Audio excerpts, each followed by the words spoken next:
the President and the Provost of the University, we welcome you to this summit, to the forum. This is when the fellows highlight and showcase their talents in sharing with us their perspectives about Africa. So I know that we will learn a lot tonight from them. I had the pleasure to sit in on their rehearsal early this morning, so I know what a treat is in store for us today, and you will be shattered when you hear them demystify Africa, the dark continent, and so many of the stereotypes that they will help disappear for us. My name is Dr. Lucinda Akwe-Doyle, and I have the privilege of serving as one of the program managers for the Mandela Washington Fellowship program. In 2014, Dr. Alassane Dia, one of our first fellows from Senegal, shared with me in one of the post-program surveys that he thought it would be a great idea if we provided a platform and an opportunity for our fellows to share a piece of themselves with us, for them to give us an opportunity to hear directly from them about their continent and the places that they call home. So we listened to surveys and we decided to do just that. Last year was the very first year that we started having the forum and found it to be a complete success. And so it's very exciting to be here with all of you this evening to hear directly from the fellows. For one, we sit back and allow the fellows to completely conceptualize and operationalize this event for this evening. And so before the program even starts, I'd like to give the fellows a round of applause. They've been working so hard. Today, sharing with me on this stage is a true representation of the African beauty. Mrs. Kaylin Bassan, as she says. She's from Namibia. She's a lawyer. And she has been working in the TV and film industry. And she wants to be a politician. She wants to become the president of Namibia. This handsome young man, his name is Joseph Mario, and he's from Angola. And by coincidence, he happens to be a lawyer as well. I think this year the fellowship with the program favored lawyers because there were so many lawyers in our cohort this time. A few African states made in Morocco, and a few more made in Addis Ababa. By 1963, Kwame Nkrumah thought this was ludicrous. So he, along with other Pan-Africanists, decided to get together. At that time, we were looking at about 31 states that met at the first creation of the OAU, Organization of African Unity, which has since been renamed African Union. It was during that summit that Kwame Nkrumah proclaimed the famous words, "Africa for the Africans, African Union now." He also proclaimed during that meeting that you're not African because you were born in Africa, but rather you're African because Africa is born in you. There is not a single strategic planning session by the US and the Western world that does not start with Africa. For everything and anything that the Western world needs is in Africa. You must refuse to have your continent continuously be painted as a poor and dying continent. Is that where you come from? No. Then tell them. Come back, fight. We must speak with one voice. Let's sing one song that we can all sing along in unison as children of one Mother Africa. Don't you ever let anyone try to tell you otherwise, because it is you who is going to make Africa what it needs to be. And on behalf of the African Union, I want to thank you for asking me to come and spend an evening with you. And I have no doubt in my mind that Mother Africa will always be calling on her children. And I know you're all going to answer the call.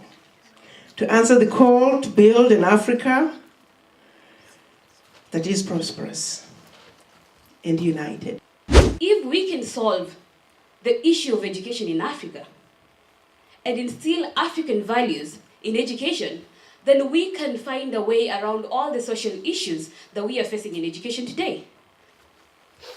Ladies and gentlemen, we have been called a lot of things. African stories have been told and span beyond what we can think of. But as of today, in this moment, none of those stories matter.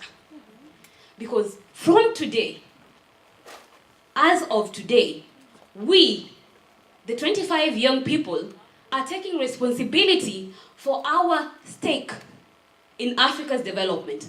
We are taking responsibility for our contribution to African problems, because we have realized it is only by doing that will we find the solutions that are required for Africa to move on. Ladies and gentlemen, we speak of having hope for Africa. We had hope in 1963 when Kenya got independence.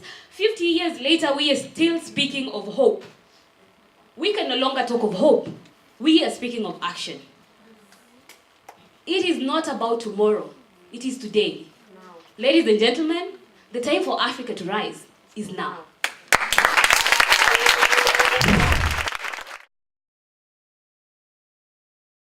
What is policy paradox, and where has it put us as African countries, and where do we seek to be as African countries, especially with respect to moving away from the issue of policy paradox? In understanding the question of policy paradox, there are a number of concepts. And for me, the problem, in order to understand and fully embrace the problem, we have to look at the history of Kenya and Africa by extension. The adoption of the structural adjustment programs, which were policies that had been prescribed by the World Bank and the International Monetary Fund, did not fully embrace the situational analysis that was there in Kenya. And this is one of the reasons as to why there are policies which seem theoretically impeccable, but then how can you implement something where the legal and other institutional frameworks do not exist? So right now, the focus is to have policies, and we're doing we've made strides in that, to have policies that take into account Kenya and Africa as it is, and not have a blanket analysis from other parts of the world. What are the opportunities that are available for an entrepreneur in Africa, especially now that Africa is viewed as a rising continent? Opportunities are out there, but it's our duty today to let everyone know that we're not only struggling, we're also working towards a rising Africa by teaching to our entrepreneurs that people are here out there, and that financial opportunities and technical opportunities are here to help them grow and really achieve an economical and inclusive growth. The governments are doing this. These are policies. It all comes through people starting the process, and then these things go into to become policies. So if you have schools putting entrepreneurship as part of their curriculum, just imagine what's going to happen. You can use your skills you learn in school to make your own business, start your own company. You don't have to look for a job abroad, and that's the best thing. Let us strike a balance between formal and informal education based on our comparative advantage in terms of talent. So if my area of comparative advantage is focusing on farming, how am I going to be educated that I become more productive in farming? Let us not look at problems from this aspect. Because if you're looking for problems from this aspect, you give up. Because the mountain is too high. But the moment when we stand up and we see the problem from here, we're able to move over and above the problem. Okay. So now, it means that we need to take positivity.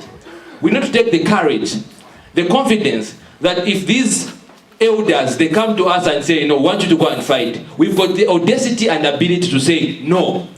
Because one, we are informed, we've got the knowledge, and then we're going to ensure that the transparency process is well conducted in our systems.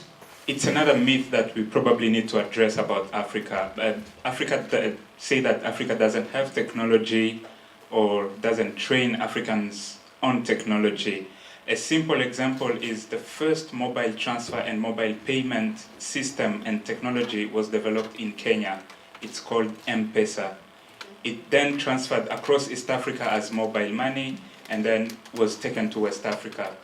It's not done anywhere else, where your mobile number is your bank account. Without needing to connect to a bank account or to another financial system, it's only based on mobile. I can store money on my mobile, I transfer money, I pay with it, and that has increased access to finances and has increased savings and better management of money by governments and populations in countries like Kenya, my own country, Rwanda, and many other countries in Africa, because it's an African solution to African problems. The Africa that I want to see is an Africa that will use its natural resources that have been given to it by God, the blessing that God has given to it, in an Africa where the young people will not run away from there to go to other country. I foresee a prosperous Africa where its people are free from economical bondages, they're able to make critical and sound decisions. I foresee an Africa which is very rich as it is right now, but with shared prosperity and wealthy people. If you walk on tiptoe, you won't leave any mark, any trace.